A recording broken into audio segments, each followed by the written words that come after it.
男人被整整欺负20年，期间没一人愿意帮助他。一怒之下，男人网购了5级甲和冲锋枪，在城镇里开始了一场屠杀。他先是来到咖啡店，威胁老板尊尊敬敬地给他打杯咖啡，随后给他10秒的时间逃跑。老板虽然跑得飞快，但哪里能飞得过子弹？原来他上次来打咖啡，老板把别人喝过的高价卖给他，他想要退钱，老板却让他滚蛋。现在他就要挨个复仇。接着他又找到前女友工作的点，一枪就崩掉了背叛过他的女人。随后他走大枪，只要见人就杀，见人就开枪。目光之下，无论男女老幼皆无活口，因为这群人曾经对于他被欺负也没有伸出援手，所以都是帮凶。很快在他的亲手下，大街上已经不是电影。在路过一家美容院时，口渴的他想要进去歇一歇。他先是进去控制住了所有人，随后摘掉头套，一边聊天一边喝水。在休息够之后，他打算放这群人一马，只是没想到刚到门口，就听到了身后的辱骂声。这让已经走出门的男人又拐了回来，举起枪对着这群女人就扫射了30发。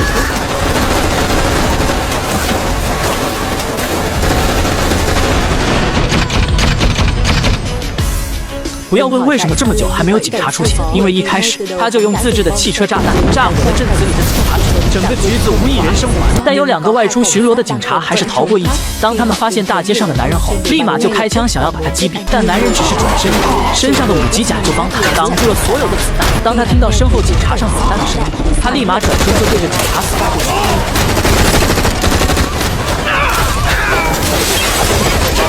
当杀爽之后，男人想到了一个重要的事情，他开着58上买的2手车来到银行，先是解决掉准备反抗的保安，随后来到大厅让经理带他去金库。没想到一个打工人见他身穿5级甲，还敢扑上来反抗，也是当场被男人捅死。接着他又处理了一批躁动的人，接下来所有的人都不敢再轻举妄动。银行经理也乖乖交出了所有现金，可没想到拿到钱后，男人就立马从车里掏出了汽油，当着银行的面一把火把钱烧了个干净，接着一个闪电漂移离开了现场。但在他前往下一个地方的时候，从他自制的对讲机内，他听到了隔壁警察增援的消息，于是他立马停车，在路边埋伏了炸弹。当警车路过时，他立马引爆炸弹，把来支援的警车炸得人仰马翻。此时只剩下最后一个警车，男人根据先前的计划，把车往森林里吸引，同时车上的警察还不知道自己生命即将到尽头。等到终点后，男人用自己的车作为诱饵，炸死了2名追捕的警察，随后一头扎进了森林。可没想到还有一个敬业的警察跟着冲进了森林，真的是1个月几百块玩什么命啊！就在警员迷路时，男人从身后一刀扎进了他的腰子。此时他所有的委屈基本上已经爆完，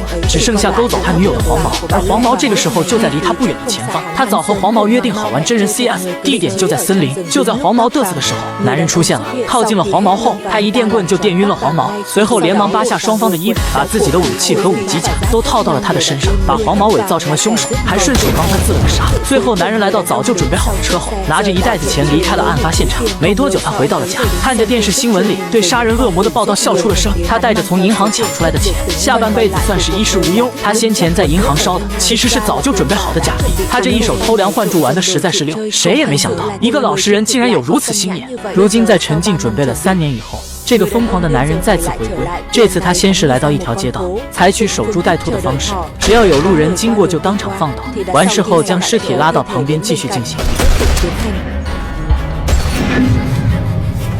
随后他来到电视台大楼，先是高调炸毁自己的汽车。看着外面的大火，电视台的保安大爷率先冲了出来，结果被男人一枪送走。伴随着枪声响起，一场屠杀就此开始。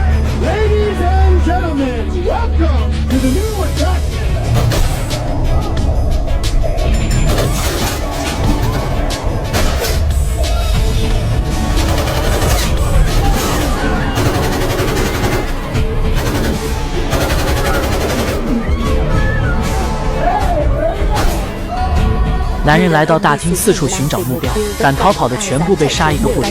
随后他将所有活人聚集到一起，可依然没有发现目标人物。无奈他只能挨个房间搜索，终于在一间办公桌下找到了他此次行动的目标。整个小镇最优秀的电视台主持人。男人带着他来到大厅，却故意放过了和他躲在一起的光头，哪怕对方报警，他也丝毫不慌，因为早在行动前他就制作了大量炸弹，并将其藏在了大楼四周的各个角落。很快他便押着众人来到了地下室，命令他们全部靠墙蹲好。可有个男人却斜坐在椅子上，摆出了大爷的姿态，结果下一秒，这时，男人缓缓摘下头盔，终于说出了他此次前来的目的。原来，男人是想让电视台宣传他的思想。在他看来，所谓的自由民主根本就是骗局和谎言。所有被压迫的人都应该像他一样拿起武器。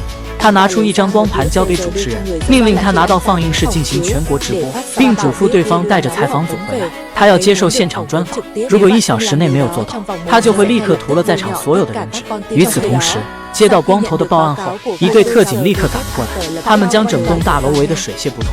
得知了主持人的1小时紧急任务，队长立刻放了行。可由于太过紧张，主持人刚走出大门就摔倒在地，就连光盘也一同摔成了2半。这下主持人彻底慌了，他找到特警队长商量对策，可对方却劝他回去与男人沟通，毕竟里面还有众多人质在等待救援。好在主持人也是个有正义感的人，短暂的犹豫后再次返了回去。果然，男人看着断成2半的光盘大发雷霆，对主持人大骂一顿后，又让他跪在了地上。一时间，众人全部陷入了恐慌，因为他们都明白下面即将发生什么。可下一秒，主持人如获新生，拿着光盘迅速离开。等待的时间有些无聊，男人看向了穿着瑜伽裤的少女，命令她走到中间表演一段。可女人早被吓呆，一边表演一边掉眼泪。这下男人不高兴了。半小时后，男人要求播放的视频上传完毕，主持人也带着采访组赶了回来，可里面却混入了一个便衣特警，趁着对方愣神的空档准备偷袭，结果被男人发现，直接一枪点毙。随后暴怒的他一拳打在了主持人的脸上。与此同时，听到枪声后，特警队长决定不再等待下令强攻。不过让他没想到的是，这一切都被男人在监控看得清清楚楚。只见他按住手中的屏幕，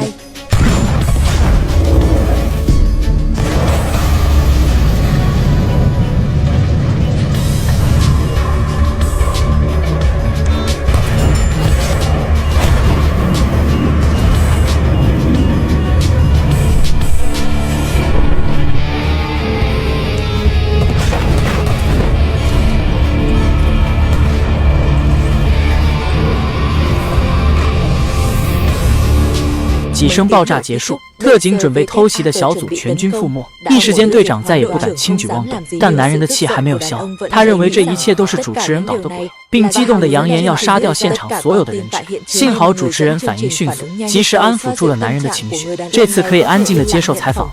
男人慷慨激昂地谈论着对这个社会的不公，还有对资本家的憎恶，并宣称如果由他当选总统，这个国家会更加美好。待采访结束，男人表示他会遵守承诺，释放所有人质，但主持人必须陪着他一起下地狱。说完，男人抬手一枪打中了对方的胳膊。而在看到人质被全部释放以后，特警队长也带着手下攻了进去，枪战一触即发。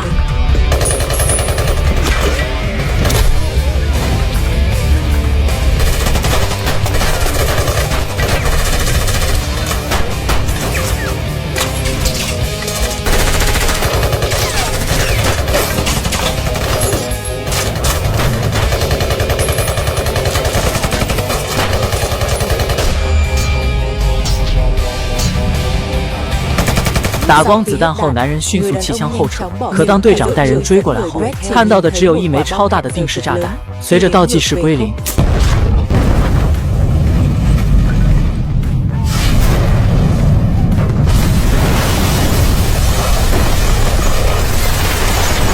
整栋大楼被夷为平地。然而，就在所有人以为男人被炸成灰烬时，他却毫发无伤地出现在了郊外。原来他早在行动前就做好了一切准备，弃枪后第一时间就钻进了隧道。看着电视上铺天盖地的新闻，男人露出了满意的微笑。但他的计划只是刚刚开始。如今又过3年，这次男人盯上了总统，为此他躲在深山之中，每天苦练射击。当他达到100%弹无虚发后，男人抱着一把狙击枪采取了行动。3枪下去，总统、副总统加上国防部长全部领了盒饭。随着新闻报道举国震惊，人们纷纷陷入了恐慌之中。安全局联合各个部门发誓一定要铲除这个恶魔。通过技术手段的层层排查，他们终于将对方锁定。但男人也不是个省油的刀，追随者们遍布全国。很快他就收到了内线传来的消息，可得知了自己已经暴露以后，男人不仅没有害怕，反而主动录着视频，用干掉总统的事情挑衅安全局高层。一系列操作气得他们当场口吐芬芳。于是，在准备一番后，2名高层带着特警立刻采取了行动。他们先是找到男人居住的木屋，可当特警们潜入以后，随着一声爆炸，3名特警全被炸成了碎片。如今线索已断，他们只能调集警力，在男人藏匿的树林进行地毯式搜索。可他们并不知道，对方此时早在2000米外架起了狙击。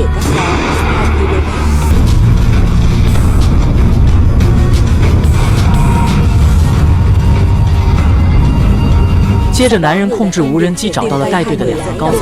队长见状，一枪将其打掉，却不料这只是故意吸引他们的注意。在看到他的位置后，特警们不要命地冲了过来。见此情形，男人取出了之前藏在树下的武器，与特警们站在了一起。但对方的步枪根本无法打穿他的铠甲，一时间警察们死伤惨重。几分钟后，队长醒了过来，原来是身上的一击假救了他一命。而另一边，男人一路逃亡，最终因伤势过重倒在了树边。不久后，队长踉踉跄跄地追了上来，可当他准备开枪时，却发现子弹早已打光。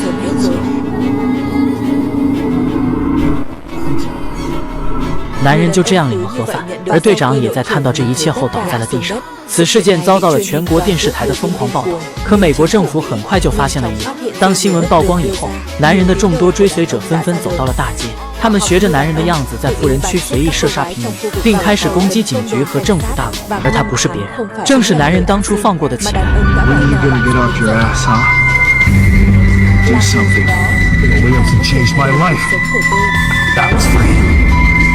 至此，全篇完。